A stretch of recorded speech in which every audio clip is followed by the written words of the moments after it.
Hey guys, welcome back to the channel, and in this video we'll be talking about my build experience and the full review on this custom mechanical keyboard that I built that's under $200 and sounds amazing. Let's jump into it.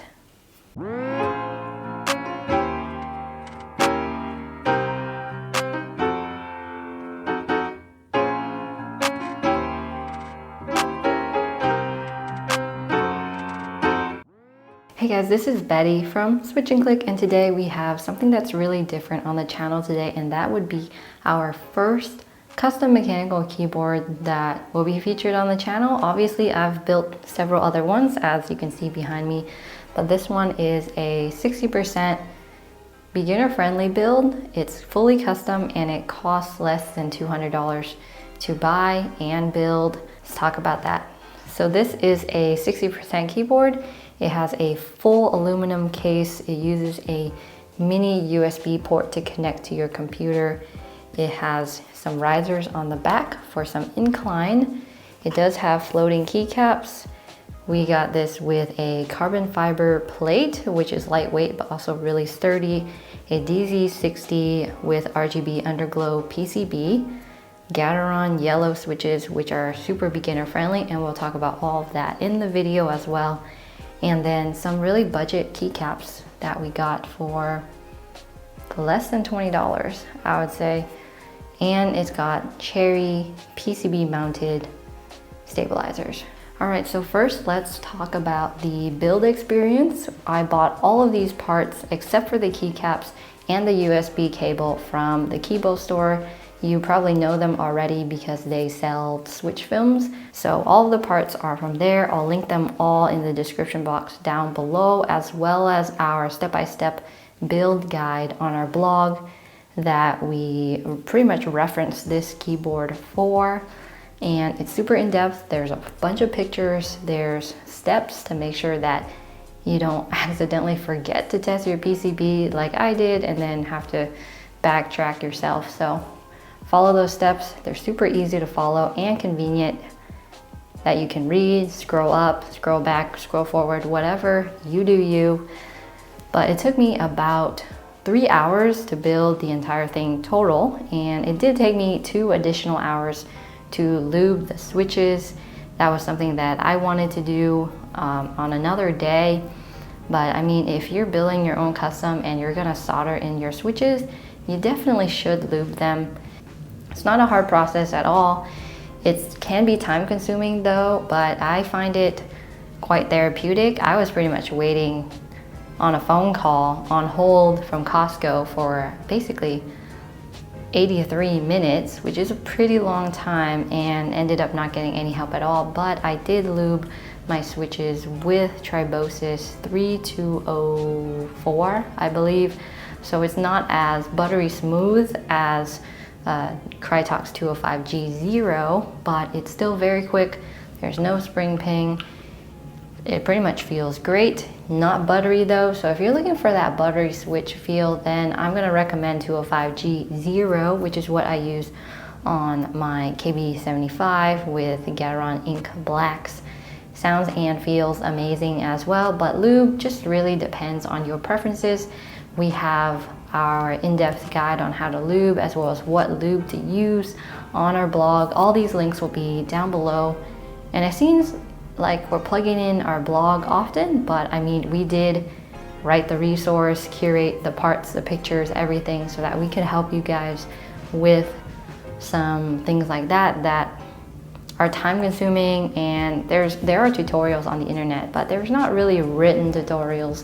So instead of watching a video of someone talking about it, you can read about it, see pictures. It's really convenient. Anyways, build took 3 hours. I actually forgot to test the PCB before putting in switches, so I had to test it afterwards with the switches already on and the plate in the middle, and getting my tweezers and just going in between the pins to test them. I know it's not reassuring for you to hear this, but we all make mistakes. One thing that I really recommend you doing when you do make your first custom is you put your keycaps on the switches as you're putting them in, especially that bottom row, so you make sure that they're the right distance or they're in the right holes. Because many PCBs, such as this one, do support multiple different bottom row layouts. This PCB also supports split backspace and split shift and ISO and ANSI. So there's a lot of different places where your switches could go. And if you don't really look out, you could accidentally put your switch in the wrong one. And after it's soldered, well, then you're gonna have to desolder it, which can be quite painful, especially if you mess up a stabilizer. So if you mess up a stabilizer, you actually have to desolder everything and get that plate off. But if you just mess up one switch, then you only need to desolder one switch, which isn't as bad. So when you're putting in the stabilizers, make sure you're really testing all the keycaps on it and make sure it looks right, make sure it's aligned with the row above and the row after and the key next to it too, so that you really are sure that that is 100% where it goes. All right, so Gateron Yellows. We picked Gateron Yellows because within the mechanical keyboard community, they're pretty much known as pretty much the best beginner budget mechanical switch, especially for people that want a good linear switch that really won't break the bank at all. And those are Gateron Yellows. They're very cheap, but they're also really smooth, especially if you lube them. They're pretty much better than all the linear switches in their stock form, like Telios, Gateron Ink Blacks, Cherry Blacks, all those fancy switches that you see that cost a lot more. Their stock form doesn't really compare to a lubed Gateron Yellow switch. So make sure you lube your switches, and at the very least, at least lube your springs. Get rid of that spring ping. It'll sound a lot better and you'll be really proud of what you've done. All right, so in this keyboard, I did add some extras, and that's Sorbothane, which I added a pretty thick layer, I would say. I would say it's too thick. It's 1/8 inch. I would probably recommend going 1/10 inch or even smaller than that. But it's very thick. You can see the plate being pushed out of the case just a little bit. It's supposed to be flush, but that layer is a little bit too thick, and the screws were very hard to put in, especially since my screwdriver set is not magnetic. If you do have a magnetic screwdriver set, that would make this build so much easier. I actually ended up losing a screw inside the case that I had to shake out, and it didn't come out until maybe 2 or 3 days after the build was finished, and I was pretty shocked that it came out in the first place. It's pretty easy to solder, especially once you have all the switches in place. That's the only part that requires soldering, is soldering the switches to the PCB. I know with soldering, you're gonna need to invest in some other pieces of equipment, such as a soldering iron, the brass tip cleaner, a soldering stand, solder, a desoldering tool, things like that. So all of these things are linked below in a checklist that we made just to make it easier for everyone. It's more like a cheat sheet with all the tools and supplies needed, and we recommend everything that we've used and tested so far. Only the things that we think are crucial, and then maybe some extras too, like screw tray holder, which is convenient. You don't need one, but it's better than letting your screws roll off your table and then being stressed out trying to find it. And then the USB port is a mini USB actually, so it's not USB-C. I would have liked it to be USB-C, but because we use our Kraken keyboard's aviator cable that lets us interchange between mini USB, micro USB, and USB-C, it's pretty convenient for us to switch. But I know if this is your first build, you're going to have to find a cable that is mini USB. All right, so the build really wasn't hard, about 3 hours. I lubed the stabilizers as with 205G0, but I'm gonna review the keyboard now. For $200, after you build it, this is what you get. And if you look at the back, it has 2 inclined feet right here that you have to screw in. They're quite easy to screw in, and they're optional, so you don't need to screw them in. But without them, the case is actually really flat. Without those feet, the case would be flat, and it may not be comfortable for you depending on what you prefer. I actually like the feet in, so I put them in there. but you can always unscrew your PCB, unscrew the feet, and then have it flat too. It comes with these 4 rubber feet as well to prevent it from slipping on your table. I like them, although I don't know how much of the rubber feet is actually touching the desk because of the raised feet. And then we have a little hole here. You can't see anything in it because my Sorbothane is covering it, but I believe that should allow you to access the reset button, if there is one. I don't quite remember, but my Sorbothane is covering it, so that's unfortunate. I guess if I had to reset it, I would have to take it out completely. And then, as I talked about from the side, it does have an angle with the feet, and without it, it's really flat. You can see that it's that floating keycap style design, which I personally don't like, but I think if the plate was more flush with the case, then it would look pretty cool. So that's my fault for not letting the plate do that. If I didn't add my layer of Sorbothane, it probably would be flush. And then on the top left corner here, we have the mini USB port to connect your keyboard. And because of the layer of Sorbothane, it does push it up a little bit, but there's still ample room in that space for the port to connect with your cable. And that is pretty much the case build. It is aluminum completely, and it's tray mounted. You connect it to your PCB using 6 screws in various different places. And then one thing that I did not like about the case is that it really doesn't fit the plate and the PCB super well. It gives you some extra room on the side. Not sure why. Maybe I was supposed to center the plate and the PCB a little bit more, and then that would cause the cable port to be more in the middle. But I had a very hard time putting the screws in and really mounting the PCB in the first place. I really need a magnetic screwdriver set. That's one thing that I really recommend that you get, actually. And then if you look at the keycaps, these are our own budget keycaps. They're like YDMK gradient, OEM profile, OEM profile PBT keycaps with side printed legends. So if you're curious about what these are, I have them linked down below in a kit called Budget Keycap Sets, and you'll see this on there. These legends are pretty hard to read because they're side printed, but not only that, they're side printed on some of these darker keys, and they're not very high contrast or large enough for me to read at night. So not the hugest fan, but this board does not have per key RGB lighting. I think it had like LED slots available if you wanted to install that yourself. We did not, but it does have some RGB underglow. So if you had the plastic case or an acrylic case or something like that, you would see that. When the keyboard's turned on, because it has floating keycaps, you can see some of that underglow escape, and it looks pretty cool. It accents it quite a bit. So keycaps, not the most impressive thing. You can definitely get better ones, but we wanted this to be a sort of budget build that is comparable to some other higher end expensive keyboards like the Drop Control or the really expensive Corsair keyboard or things like that. But it gives you more of a customized build. You have control over your parts and what you actually decide to do.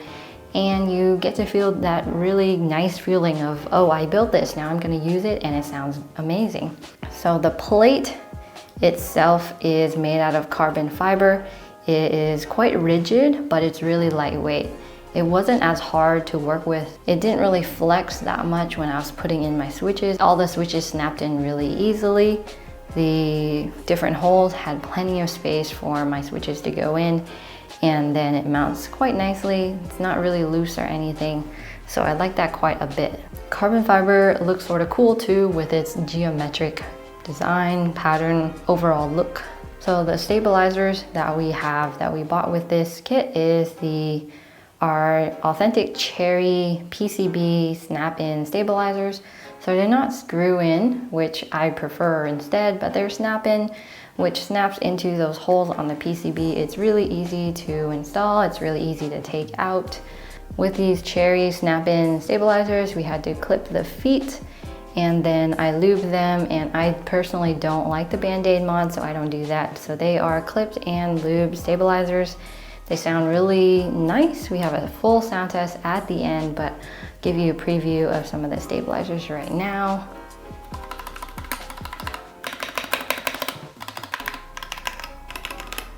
Sounds pretty good. And then the switches, as I've said before, are Gateron Yellows. They are lubed with Triboses 3204. Took me about 2 hours to do that, but they really kept their speed. Personally for me, I really like heavy switches, so heavier is better for me, but I guess if you're into lighter switches, then heavier isn't better. So it's just preference, it depends. But yellow is a great beginner, budget-friendly keyboard switch if you're interested in trying it out.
All right, so that was the full sound test. Tell me what you think in the comments down below. I know personally for me, it sounds a million times better than what my dropped control sounded like, even after I did all the stabilizer mods and I lubed my switches and I put in case foam. Like, after all of those things, I would say this still sounds better than that for about the same price.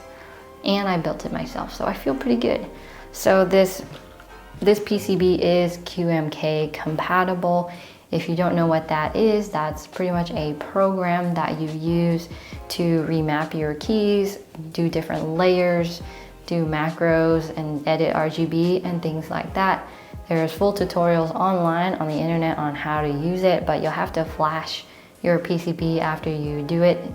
I believe it already comes installed with the default mapping of the keys and layers, and you can find that on their website. All right, so the verdict on this keyboard is that for about $200, I think it's actually worth it, especially if you want a full aluminum case and then a programmable PCB, and it looks and sounds really nice.